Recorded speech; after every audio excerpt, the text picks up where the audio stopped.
Hello दोस्तों, स्वागत है आप सभी का आपके अपने यूट्यूब चैनल पर। आज हम करेंगे क्लास 7th का चैप्टर 8 हिस्ट्री से। तो ज़्यादा समय वेस्ट किए हुए स्टार्ट करते हैं हम अपना क्लास आज का। Let's start. यहाँ हम देखेंगे कि हमारे जो नक्शे हैं, भारत के जो मानचित्र हैं, उसमें किस तरह से चेंजेस आए हैं। ये हमारा एक है और नीचे एक और नक्शा दे रखा है ये, ठीक। ये देखिए, ये हमारा है 18वीं शताब्दी के मध्य ब्रिटिश क्षेत्र, जो यहाँ आप देख सकते हैं, ठीक। ब्रिटिश नियंत्रण के अंतर्गत मध्य 18वीं शताब्दी में जो ये सारे क्षेत्र थे, ठीक। एक और नक्शा दे रखा है, उसको भी हम देख लेते हैं, फिर हम स्टार्ट करते हैं। यहाँ पे आप देखिए,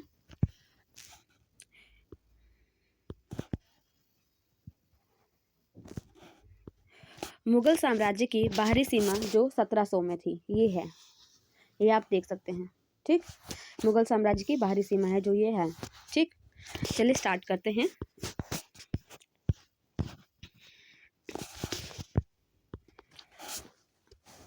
अठारहवीं शताब्दी में जो है नए राज्यों का गठन किस तरह से हुआ है, ठीक।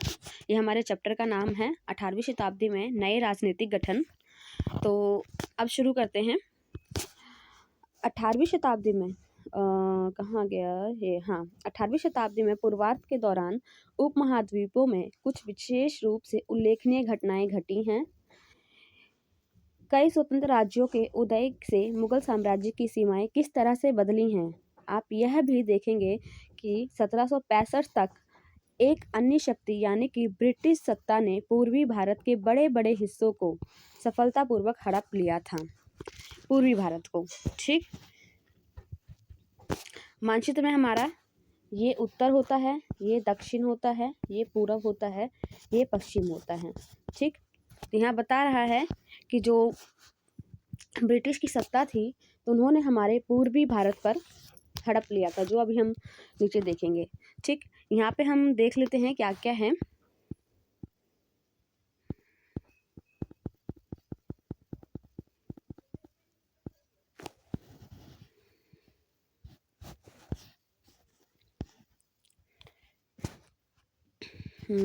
देखते हैं, ये हमारा जो है लाहौर है, ठीक। ये सिख यहाँ पे रहा करते थे।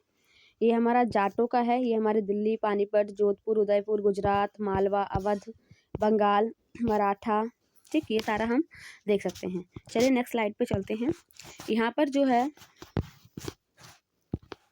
दूसरा मानचित्र है, वही है 18वीं शताब्दी के ही हैं, लेकिन जिन्होंने ब्रिटिश साम्राज्य ने जिस पे कब्जा किया था, ठीक। ब्रिटिश साम्राज्य ने पूर्वी पार्ट पे कब्जा कर लिया था, हमने अभी देखा। ये हमारा पूरब का पोर्शन है, ठीक। इधर वाला पूरब का पोर्शन है ये सारा। तो ब्रिटिश नियंत्रण के अंतर्गत क्षेत्र 18वीं शताब्दी में ब्रिटिशों ने इस पोर्शन पे जो है कब्जा किया था। ये जो हमारा जो शेडेड दिख रहा है ना, ये पोर्शन इतना और ये पोर्शन इतना, मतलब कि उत्तरी सरकार मुर्शिदाबाद, बंगाल, ढाका, कलकत्ता, बिहार, इन सब पे जो है ब्रिटिश ने जो है अपना कब्जा कर लिया था 18वीं शताब्दी में, ठीक। चलते हैं। यहाँ दिया भी गया है कि यह दर्शाते हैं कि 18वीं शताब्दी एक ऐसी अवधि थी जब भारत में राजनीतिक परिस्थितियां अपेक्षाकृत एक छोटे से समय अंतराल में बड़ी तेजी से अचानक बदलनी शुरू हो गई थी। इस अध्याय में हम 18वीं शताब्दी के पूर्वार्ध, मोटे तौर पर 1707 में जब औरंगजेब की मृत्यु हुई थी से 1761 तक जब पानीपत की तीसरी लड़ाई लड़ी गई थी या हुई थी के दौरान उपमहाद्वीप में उत्पन्न हुई नई राजनीतिक शक्तियों के बारे में पढ़ेंगे। इट्स मीन 1707 से 1761 तक जो भी घटना घटी है, जितना भी ब्रिटिश शासकों ने अपना कब्जा किया है, उसके बारे में हम इस चैप्टर में पढ़ेंगे, ठीक। यहाँ दे रखा है अध्याय 4 में तालिका 1 देखें। औरंगजेब के शासन काल में किन किन लोगों ने मुगल सत्ता को सबसे लंबे समय तक चुनौती दी थी। तो चैप्टर 4 आपने पढ़ा होगा, तो उसमें आपने ये चीज़ देखा होगा। चलिए हम देखते हैं कि मुगल साम्राज्य और परवर्ती मुगलों के लिए संकट की स्थिति कैसे हुई, क्या कारण था। जो हमारे मुगल साम्राज्य थे और हमारे उसके परवर्ती मुगलों के लिए, उसके आगे के मुगलों के लिए संकट की स्थिति कैसे उत्पन्न हुई। यहाँ बता रहा है कि अध्याय 4 में आपने देखा था कि मुगल साम्राज्य अपनी सफलता की ऊंचाई किस प्रकार पहुंचा था और फिर 17वीं शताब्दी के अंतिम वर्षों में उसके सामने तरह तरह के संकट किस प्रकार खड़े होने लगे थे। ऐसा अनेक कारणों से हुआ था। ठीक, बादशाह औरंगजेब ने दक्कन में 1679 से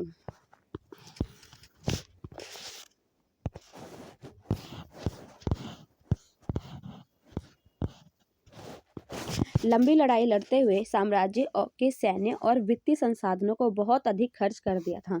उस समय जो लड़ाई लड़ रहे थे तो उसमें उनका क्या हुआ, बहुत सारे सैन्य मतलब सेना और बहुत सारे धन खर्च हुए, जिससे क्या हुआ, जब हम राजा के पास अगर पैसे, धन और सैन्य शक्ति कम हो जाते हैं, हथियार कम हो जाते हैं, तो हमारी जो सत्ता है, हमारी जो स्थिति है, कमज़ोर हो जाती है। यही बात उनके साथ भी हुआ। औरंगजेब के उत्तराधिकारियों के शासनकाल में साम्राज्य के प्रशासन की कार्यकुशलता समाप्त होने लगी। जो औरंगजेब की जो लास्ट में क्या हुआ, जो उसके उत्तराधिकारी थे, बेटे, पोते, पोते के बच्चे, ठीक है, उनके लिए क्या था, शासनकाल में साम्राज्य के प्रशासन की कार्यकुशलता समाप्त होने लगी थी। और देखो हमारा क्या होता है कि जब हमारे हाथ में पैसे हो तो हमारे पास बुद्धि भी होती है। अक्सर आपने देखा होगा, जिसके पास पैसे होते हैं, सेना होती हैं, हर चीज़ पूरी होती है, तो उनके पास बुद्धि भी होती है। क्योंकि इनके काफ़ी सेना जो है, बहुत सारे धन खर्च हो चुके थे, सेना समाप्त हो चुकी थी, तो धीरे धीरे इनकी जो सोचने समझने की शक्तियाँ भी कम हो गई थी। यही बता रहा है कि प्रशासन की कार्यकुशलता समाप्त होने लगी थी। ऑब्वियसली बात है कि अगर धन और सैन्य शक्ति खत्म होएंगे तो कार्यकुशलता भी कम होएगी। ठीक है, और मनसबदारों के शक्तिशाली वर्गों को वश में रखना केंद्रीय सत्ता के लिए कठिन हो गया था। अब देखो, अगर हमें पता है, मान लो ए और बी दो पर्सन हैं, हमें पता है कि ए के पास बहुत पैसा है, तो इसको कोई भी टच नहीं करना चाहेगा। ठीक, कोई भी टच करना नहीं चाहेगा। लेकिन जैसे ही हमें पता चलेगा, कोई कुछ बोलेगा भी नहीं, चाहे वो गलत कर रहा हो, सही कर रहा हो, तो उसे कुछ कोई नहीं बोलेगा। लेकिन अगर हमें पता चल जाए कि ये इसके पास पैसा नहीं है, तो हम क्या, कोई भी कुछ भी बोल देगा, उसकी बात नहीं मानेगा। ठीक, तो वही बात यहाँ पे हुआ। वो मनसबदारों के इसके बात क्यों ना मानने लगे, बोल रहा है कि मनसबदारों के शक्तिशाली वर्गों को वश में रखना केंद्रीय सत्ता के लिए कठिन हो गया था। कठिन क्यों हो गया था? क्योंकि लोग उनकी बात ही नहीं मान रहे थे।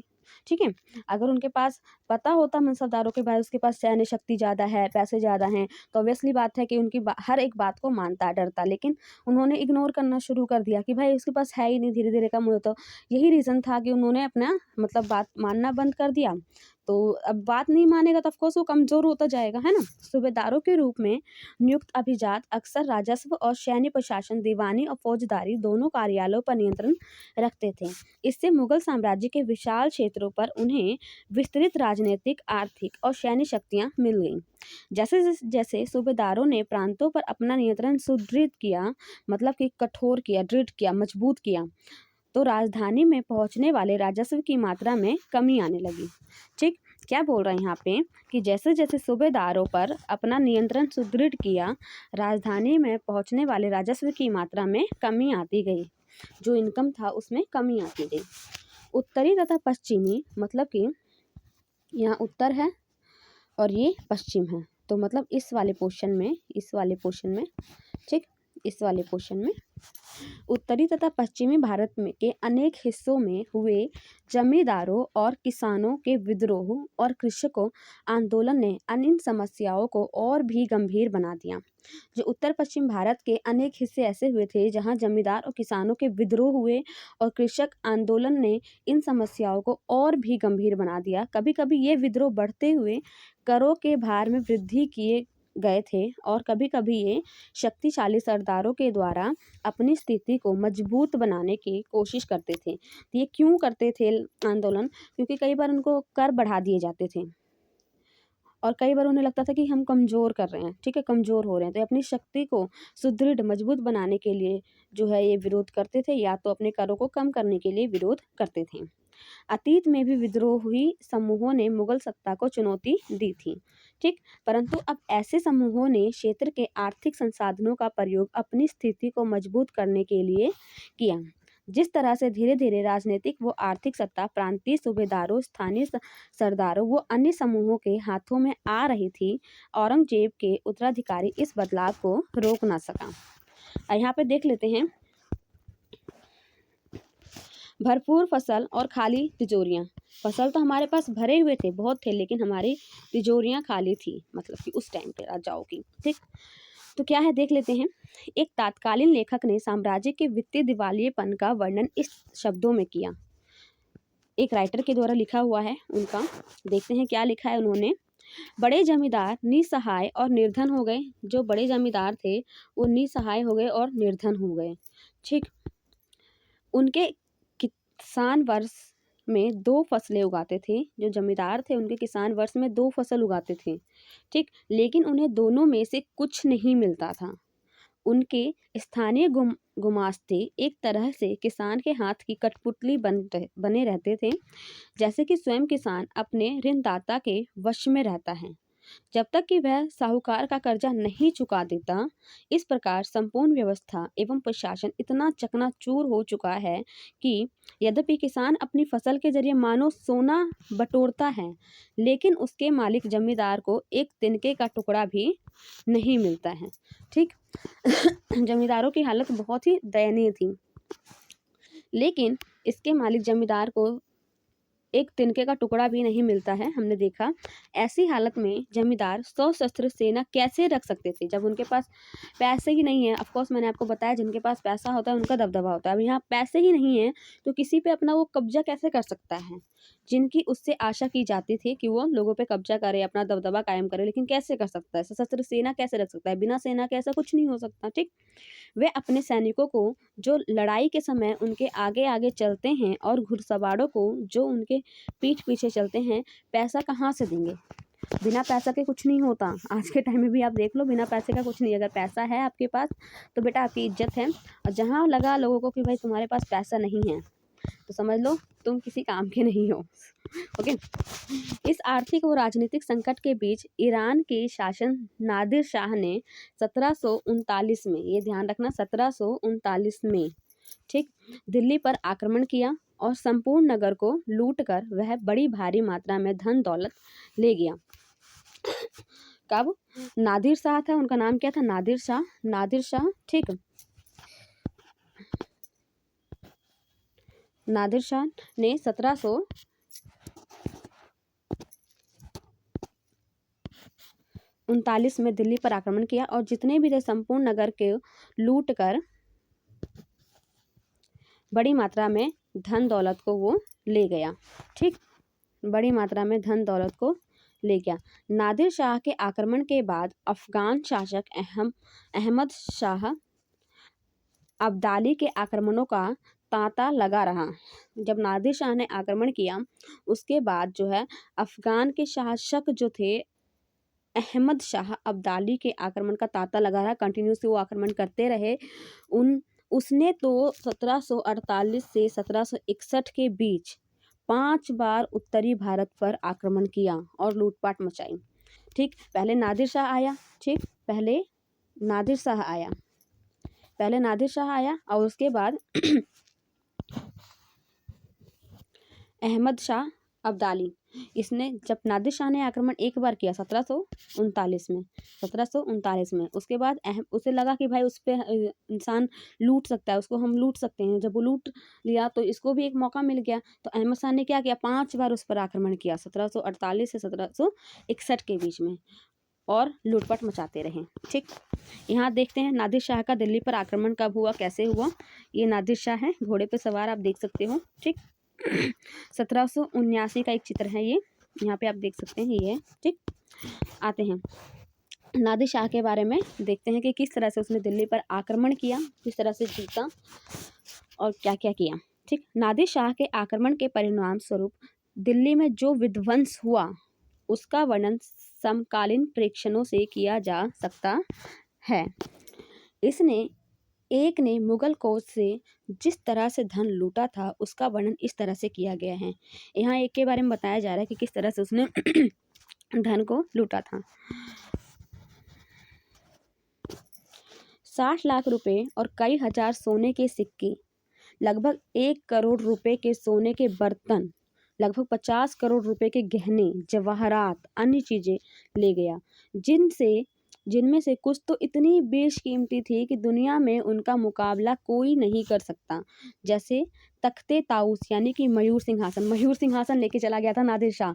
उसके बाद आगे कोई भी राजा जो है मयूर सिंहासन पर नहीं बैठ पाया, क्योंकि मयूर सिंहासन लेके चला गया था जो बहुत ज़्यादा कीमती थी। तो देखो क्या क्या लूटा, कितना लूटपाट मचाया। 60 लाख रुपए, कई हजार के सोने, 1 करोड़ रुपए सोने के बर्तन, 50 करोड़ रुपए के गहने जवाहरात और अन्य चीज़ें ले गए, जिसमें कुछ बेशकीमती थी, जैसे कि मयूर का सिंहासन। ठीक है, मयूर के सिंहासन पर बैठने वाले वो पहले राजा वही थे। उसके बाद नादिर शाह मयूर सिंहासन ले गया, फिर इसके आगे जो है कोई भी मयूर सिंहासन पर नहीं बैठा। ठीक, एक अन्य वृत्तांत में दिल्ली पर आक्रमण के प्रभाव का वर्णन मिलता है। ये भी किसी ने लिखा है, जो कभी मालिक थे अब बड़ी दर्दनाक हालत में आ गए हैं। कहते हैं ना, तख्ता पलटते हुए देर नहीं लगता। कभी भी हमें घमंड नहीं करना चाहिए किसी भी चीज़ का, नहीं तो भगवान देख रहा है, वो कुछ भी कर सकता है। ओके, यही बताया गया है यहाँ पे, जो कभी मालिक हुआ करते थे उनकी आज हालत बहुत ही दर्दनाक हो चुकी है। खैर ये तो गलत किया है इन्होंने जो भी किया है। ठीक, जिन्हें कभी भरपूर आदर इज्जत दी जाती थी, उन्हें अब प्यास बुझाने के लिए पानी भी नहीं मिलता। अलग थलग पड़े लोगों को उनके कोनों से खींचकर बाहर निकाल दिया गया। ठीक है, और दौलतमंदों को भिखारी बना दिया गया। ये आज के लिए सही है। आज के लोग अगर जीवन को हम सिनेरियो को अगर मिलाएं तो सही में यही हाल हो रखा है आज के लोगों को। जो शौकीन लोग कभी कभी तरह के सुंदर कपड़े पहनकर पोशाक का नया नया फैशन चलाते थे, अब नंगे घूमने लगे, और जिनके पास जमीन जायदाद की कोई कमी न थी, अब वे बेघर हो गए हैं। नया शहर शाहजहानाबाद अब मलबे का ढेर बन गया। नादिर शाह ने तब तक शहर के पुराने मोहल्लों पर हमला बोला और वहाँ की सारी दुनिया को तबाह कर डाला। तो नादिर शाह के आते ही वहाँ पूरा तहस नहस हो गया। जैसे कि आप देख सकते हो, ज़बरदस्त लूटपाट मचाया, सभी चीज़ें अस्त व्यस्त कर दिया, सभी राजाओं को बेघर कर दिया। कितना बुरा हालत कर रखा है, आपने अभी देखा। ठीक, ये किसी के द्वारा लिखा गया था जो उस टाइम लिखा करते थे। ठीक, साम्राज्य पर सब ओर से दबाव तो पड़ ही रहा था। अभिजातों के विभिन्न समूहों की पारस्परिक प्रतिद्वंद्विता ने उसे और भी कमजोर बना डाला। ये अभिजात 2 बड़े गुटों में बटे हुए थे, एक ईरानी दूसरा तुरानी, जिसे तुर्क मूल के कहा करते थे, तुर्क मूल के तुरानी कहते थे। ठीक है, काफी समय तक परवर्ती मुगल बादशाह इनमें से एक या दूसरे समूह के हाथों की कठपुतली बने रहे, उनके इशारों से नाचते थे। बेहद अपमानजनक स्थिति तब पैदा हो गई जब 2 मुगल बादशाहों फर्रुख सियर, जो 1713 से 1719 तक रहे, आक्रमण किया, और आलमगीर द्वितीय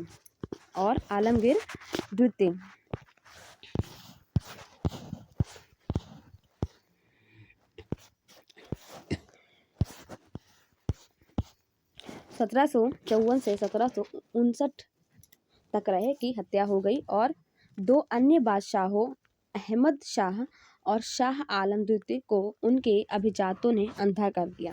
ठीक, यहाँ हमने क्या देखा कि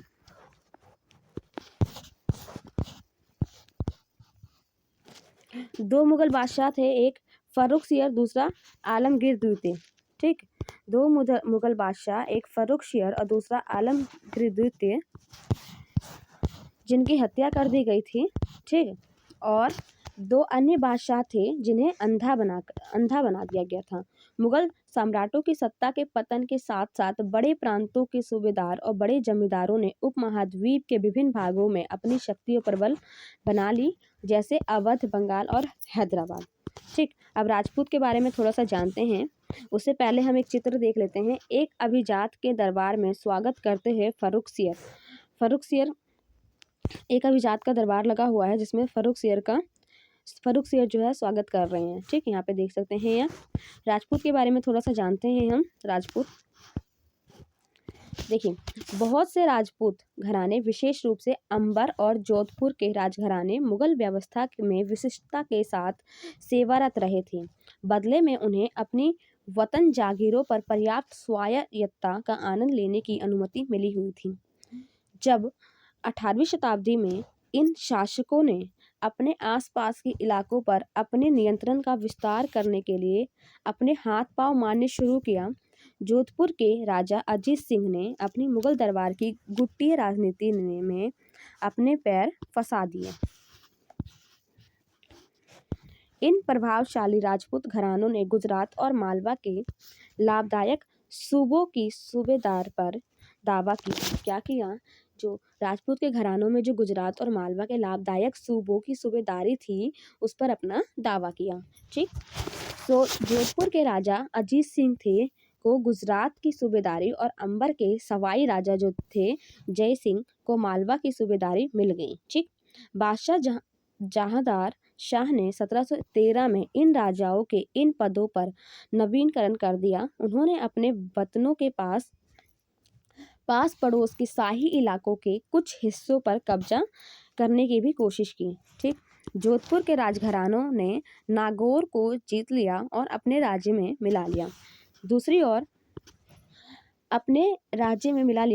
ओर अंबर ने भी बूंदी के बड़े बड़े हिस्सों पर अपना कब्जा कर लिया। ठीक, सवाई राजा जो थे जय सिंह ने जयपुर में अपनी नई राजधानी स्थापित की और उसे 1722 में आगरा की सूबेदारी दे दी गई। ठीक, आगे देखने से पहले हम इसे थोड़ा सा देख लेते हैं कि चित्तौड़गढ़ किला राजस्थान के बारे में देखते हैं। आपने मूवी भी देखी होगी चित्तौड़गढ़ किला, जो कि राजस्थान में है।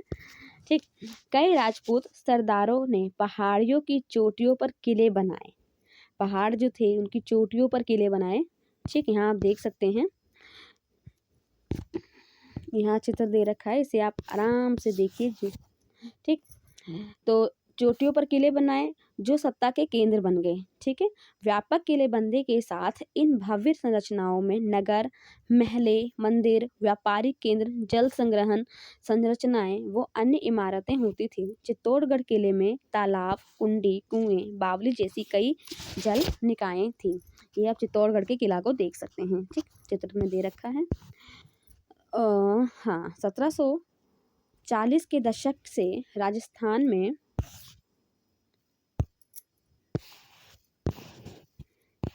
मराठों के अभियान ने इन रजवाड़ों पर भारी बदलाव डालना शुरू कर दिया, जिससे उनका अपना विस्तार आगे होने से रुक गया। यहाँ पर थोड़ा सा देख लेते हैं हम। कई राजपूत शासकों ने मुगलों पर राजस्व स्वीकार किया था, लेकिन मेवाड़ एकमात्र ऐसा राजपूत राज्य था जिसने मुगल सत्ता को चुनौती दी थी। क्या था? कई सारे ऐसे राजपूत शासक थे जिन्होंने मुगल पे अपना जो है मतलब सत्ता वो त्याग दिया था या हार मान ली थी, लेकिन एक मेवाड़ी ऐसा राजपूत का राज्य था जिसने मुगल सत्ता को चुनौती दी थी। ठीक है, राणा प्रताप 1572 में उदयपुर तथा मेवाड़ के बड़े क्षेत्र पर नियंत्रण के साथ मेवाड़ की राजगद्दी पर आसीन हुए। राणा के पास मुगल राज अधिकार ठीक है, मुगल अधिराजस्व को स्वीकार करने के लिए कई दूतों को भेजा गया, लेकिन वे अपने निर्णय पर दृढ़ रहे। ठीक, यहाँ आप देख सकते हैं उदयपुर में जंतर मंतर का एक चित्र दे रखा है और यहाँ दे रखा है कि अम्बेर के जो शासक थे सवाई जयसिंह ने दिल्ली, जयपुर, उज्जैन, मथुरा और वाराणसी में 5 खगोलीय वेधशालाओं का निर्माण किया। जंतर मंतर के नाम से विख्यात इन वेधशालाओं में खगोलीय पिंडों के अध्ययन हेतु कई उपकरण हैं खगोलीय पिंड के लिए। ठीक है, जिसे हम अध्ययन कर सकते हैं।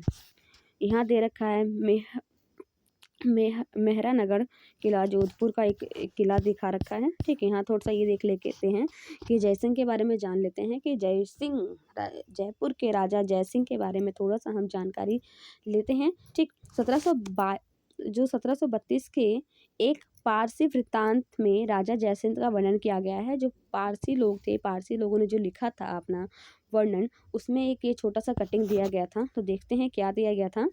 राजा जयसिंह अपनी सत्ता की चरम सीमा पर थे। 12 वर्ष के लिए वे आगरा के सूबेदार रहे और 5 वर्ष या 6 वर्ष के लिए मालवा के। तो 12, 6, 18 या 17। ठीक, उनके पास विशाल सेना थी, तोपखाना था, भारी मात्रा में धन संपदा थी। उनका प्रभाव दिल्ली से लेकर नर्मदा तट तक फैला हुआ था। ठीक, यहाँ देखते हैं आज़ादी हासिल करना, सिख के बारे में कि किस तरह से सिखों ने आज़ादी हासिल किया। ठीक, अध्याय 6 में आपने पढ़ा कि 17वीं शताब्दी के दौरान सिख एक राजनीतिक मुगल समुदाय के रूप में गठित हुए गए। ठीक है, क्या राजनीतिक समुदाय के रूप में गठित हुए। इससे पंजाब के क्षेत्रीय राज्य निर्माण को बढ़ावा मिला।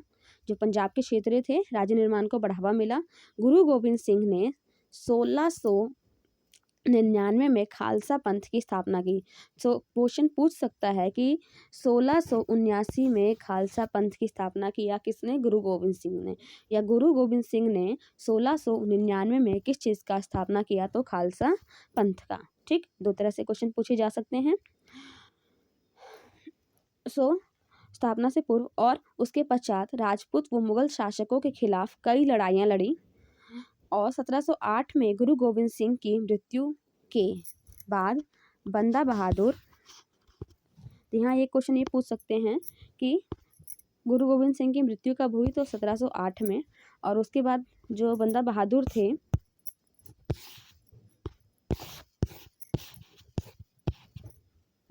के नेतृत्व में खालसा ने मुगल सत्ता के खिलाफ विद्रोह किए। बंदा बहादुर ने क्या किया? खालसा ने मुगल सत्ता के खिलाफ विद्रोह किए।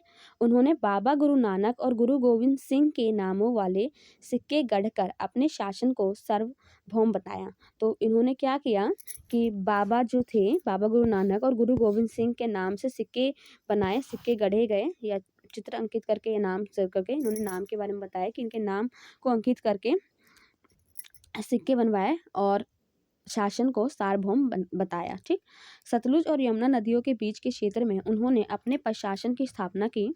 1715 में बंदा बहादुर को बंदी बना लिया गया और उसे 1716 में मार दिया गया। 15 में बंदी बनाया और 16 में मार दिया गया। ठीक, और 18वीं शताब्दी में कई योगी नेताओं के नेतृत्व में सिखों ने अपने आप को पहले जत्थों में और बाद में मिसलों में संगठित किया। इन जत्थों और मिसलों की संयुक्त सेनाएं दल खालसा कहलाती थीं। क्या? खालसा।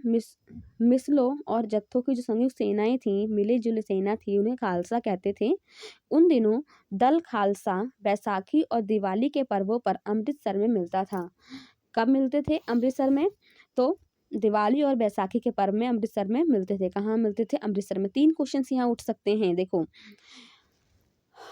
खालसा, दल खालसा किसे कहते हैं? मिसलों और जत्थों के संयुक्त सेनाओं को।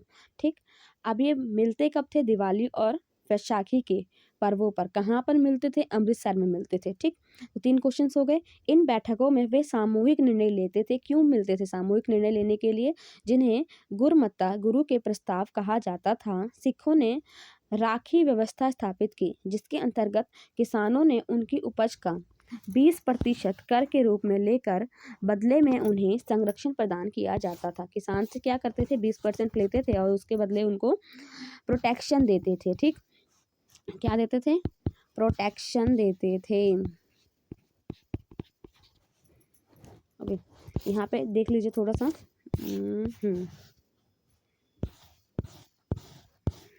यहाँ महाराजा रणजीत सिंह की तलवार ये है। ठीक, और 10वें गुरु जो थे गुरु गोविंद सिंह, उनको आप देख लीजिए किस तरह से उन्हें अंकित कर रखा है। घोड़े पे सवार हैं। चलिए शुरू करते हैं, कोशिश करते हैं जल्दी ये चैप्टर फिनिश करें। ठीक, शिवाजी का रूप चित्र है, ये हमारे शिवाजी हैं। इनके बारे में थोड़ा सा देखते हैं क्या है। 17वीं शताब्दी के अंत तक दक्कन में शिवाजी के नेतृत्व में एक शक्तिशाली राज्य के उदय की शुरुआत हुई, जिससे अंततः एक मराठा राज्य की स्थापना हुई। शिवाजी का जन्म कब हुआ? 1630 में और शाहजी और जीजाबाई से हुआ है और अपनी माता और अभिभावक दादा कोंडदेव के मार्ग निर्देशन में शिवाजी कम उम्र में ही जो है विजय पथ पर निकल पड़े थे। जावली पर कब्जे ने उन्हें मलावा पठार पर अविवादित मुखिया बना दिया, जिसने उनके क्षेत्र विस्तार का पथ प्रशस्त किया। बीजापुर और मुगलों के खिलाफ उनके कारनामों ने उन्हें विख्यात व्यक्तित्व बना दिया। वे अपने विरोधियों के खिलाफ प्राय गुरिल्ला युद्ध कला का प्रयोग करते थे। चौथ और सरदेशमुखी पर आधारित राजस्व संग्रह प्रणाली की सहायता से उन्होंने एक मजबूत मराठा राज्य की नींव रखी। चलिए जल्दी से फिनिश करते हैं, एक आध स्लाइड और है। यहाँ देखते हैं। तो गुरु गोविंद सिंह ने खालसा को प्रेरित किया था कि शासन उनके भाग्य में है। गुरु गोविंद सिंह ने बताया खालसा को कि शासन जो है उनके लक में है, राज करेगा खालसा। तो अपने सुनियोजित संगठन के कारण खालसा जो है पहले मुगल सूबेदारों के खिलाफ और फिर अहमद शाह अब्दाली के खिलाफ सफल विरोध प्रकट कर सका। अहमद शाह, उन्हें पता था कि जीत उनकी होगी, राज करना उनके भाग्य में लिखा हुआ है। ठीक, अहमद शाह अब्दाली ने मुगलों से पंजाब का समृद्ध प्रांत और सरहिंद की सरकार को अपने कब्जे में कर लिया था। खालसा ने 1765 में अपना सिक्का गढ़कर सार्वभौम शासन की घोषणा की। कब? 1765 में अपना सिक्का गढ़ा खालसा ने और सभी जगह शासन की घोषणा कर दी।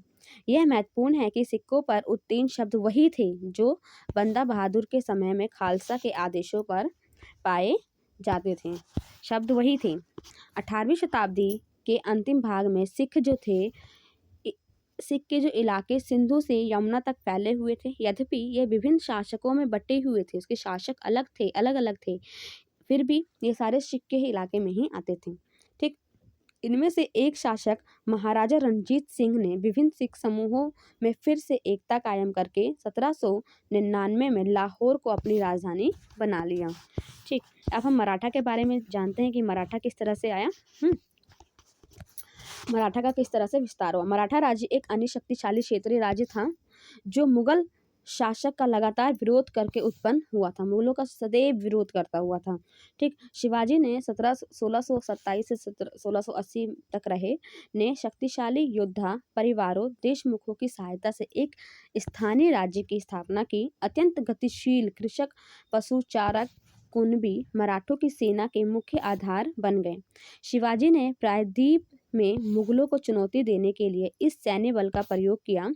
शिवाजी की मृत्यु के पश्चात जो है मराठा राज्य में प्रभावी शक्ति चित्तपावन ब्राह्मणों के एक परिवार के हाथ में ही रही, जो शिवाजी के उत्तराधिकारियों के शासनकाल में पेशवा प्रधानमंत्री के रूप में अपनी सेवाएं देते रहे। पुणे मराठा राज्य की राजधानी बन गया था। मराठा राज्य की राजधानी क्या था? पुणे। ठीक, पेशवाओं की देखरेख में मराठों ने एक अत्यंत सफल सैन्य संगठन का विकास कर लिया।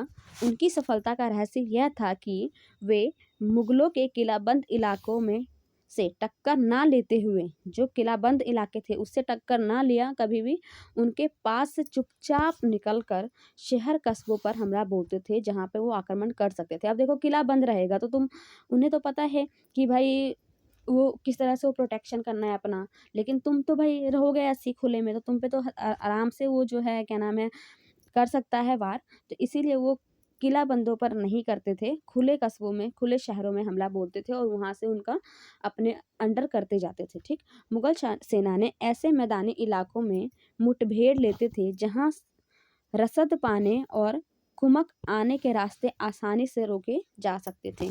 ठीक, 1720 से 61 के बीच मराठा साम्राज्य का काफ़ी विस्तार हुआ। उसने धीरे धीरे काफ़ी सफलतापूर्वक मुगल साम्राज्य की सत्ता को क्षति पहुंचाई।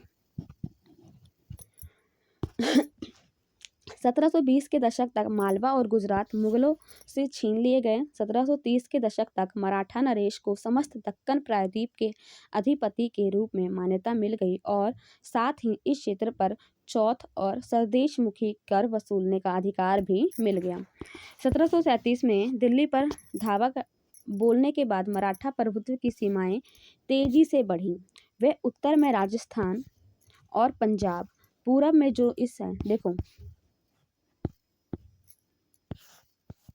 ये उत्तर, ये दक्षिण, ये पूरब और ये पश्चिम। ठीक, तो क्या है, उत्तर में राजस्थान और पंजाब ऊपर के साइड और पूरब में हमारा राइट हैंड साइड ये वाला पोर्शन में बंगाल और उड़ीसा तथा दक्षिण में कर्नाटक और तमिल एवं तेलुगु प्रदेशों पर फैल गई।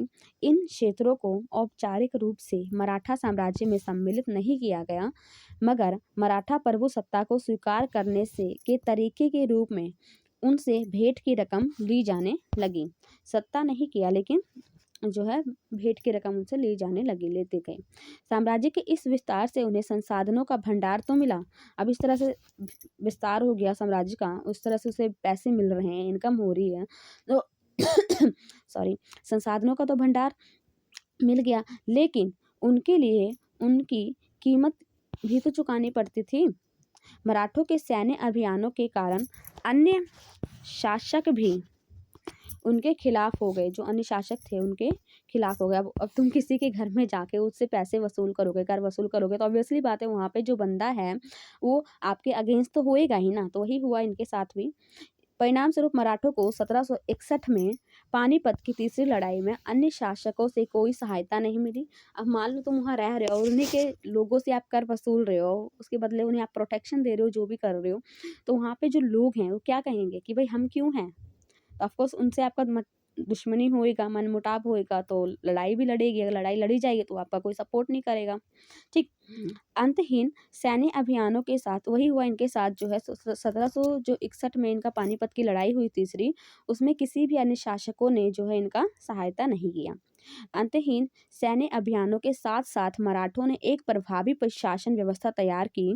जब किसी इलाके पर एक बार विजय अभियान पूरा हो जाता था और मराठों का शासन सुरक्षित हो जाता था, तो वहाँ स्थानीय परिस्थितियों को ध्यान में रखते हुए धीरे धीरे भू राजस्व की मांग की गई। ठीक। कृषि को प्रोत्साहित किया गया और व्यापार को पुनर्जीवित किया गया। इससे क्या हुआ, सिंधिया, गायकवाड़ और भोंसले जैसे मराठा सरदारों को शक्तिशाली सेनाएं खड़ी करने के लिए संसाधन मिल सके। 1720 के दशक में मालवा में मराठा अभियानों से उस क्षेत्र में स्थित शहरों के विकास व समृद्धि को कोई हानि नहीं पहुंचाई। उज्जैन सिंधियों के संरक्षण में और इंदौर होलकर के आश्रय में फलता फूलता रहा। यह शहर हर तरह से बड़े और समृद्धशाली थे और वे महत्वपूर्ण वाणिज्य और सांस्कृतिक केंद्रों के रूप में कार्य कर रहे थे। मराठों के द्वारा नियंत्रित इलाकों में व्यापार के नए मार्ग खुले। चंदेरी के क्षेत्र में उत्पादित रेशमी वस्त्रों को मराठों की राजधानी पुणे में नया बाजार मिल गया रेशमी वस्त्र बेचने के लिए। बुरहानपुर पहले आगरा और सूरत के बीच की दूरी पर ही अपने व्यापार में संलग्न था, लेकिन अब उसने अपने वाणिज्यिक भीतरी क्षेत्रों को बढ़ाकर दक्षिण में पुणे और नागपुर को तथा पूर्व में लखनऊ और इलाहाबाद को शामिल कर लिया। ठीक। यहाँ थोड़ा सा ये देख लेते हैं।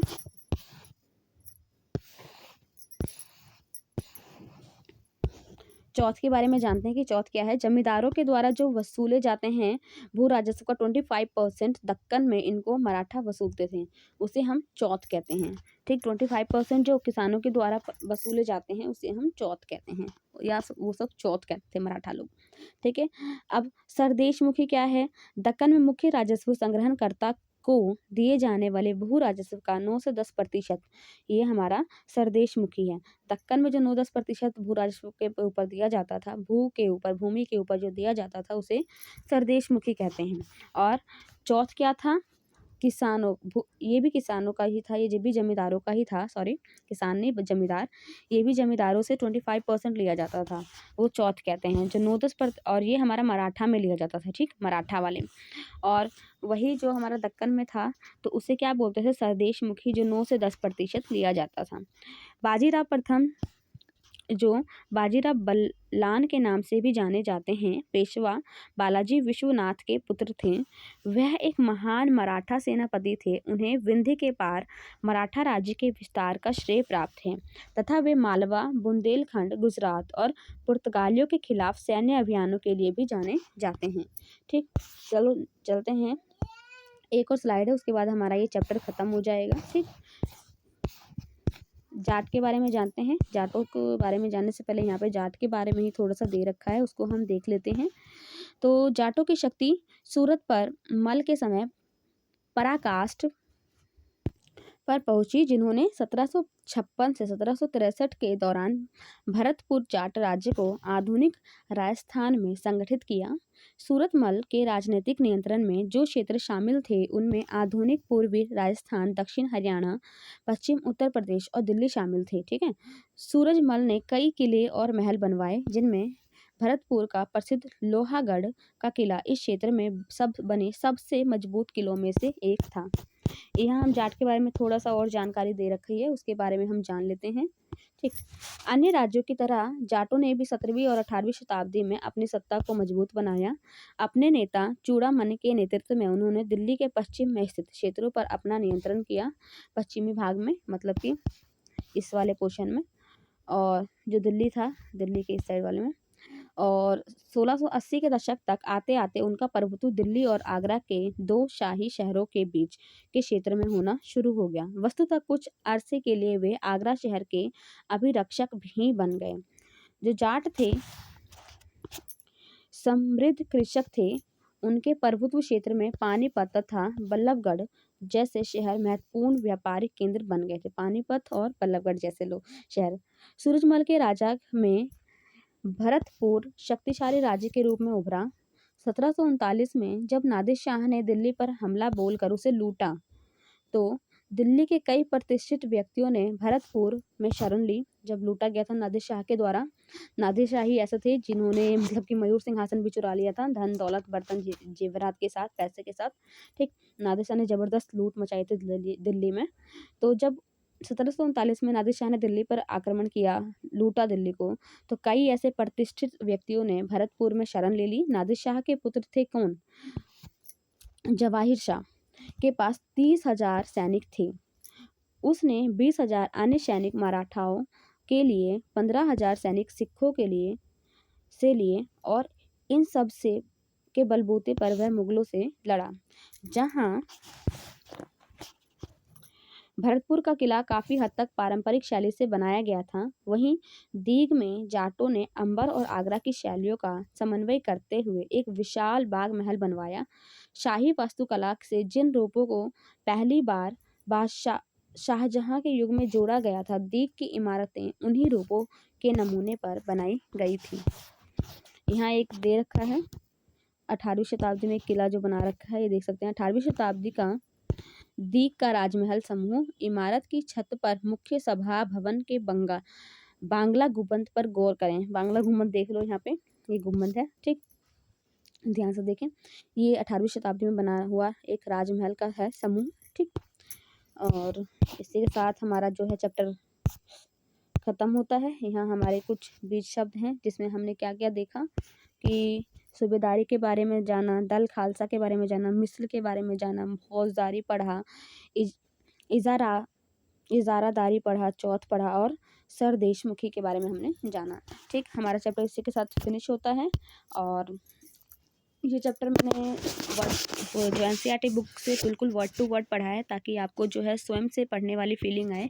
ऐसा ना लगे कि आपने मतलब कि आपका कुछ पॉइंट छूटा है। इसमें मैंने सारे पॉइंट कवर किए हैं, even word to word reading भी की है, जिससे कि आपके जो भी मतलब एक भी पॉइंट छूट ना सके। ठीक, और जिस भी एग्ज़ाम की आप तैयारी कर रहे हैं उसमें बहुत ही इंपॉर्टेंट होने वाला है, क्योंकि एनसीईआरटी ही है जो आजकल तो एग्ज़ाम्स के पैटर्न भी चेंज हो रहे हैं, जो बिल्कुल एनसीईआरटी ही मतलब कि कवर कर रहा है। आप प्रीवियस ईयर कर लो और जितने भी वन लाइनर वगैरह पढ़ लो, लेकिन बिना एनसीईआरटी के आपका जो है एग्ज़ाम में बैठना एक तरह से ये समझो कि बेवकूफ़ता वाली बात है, क्योंकि एनसीईआरटी से ही पॉइंट कवर किए जाते हैं, पॉइंट बीच बीच से निकाले जाते हैं।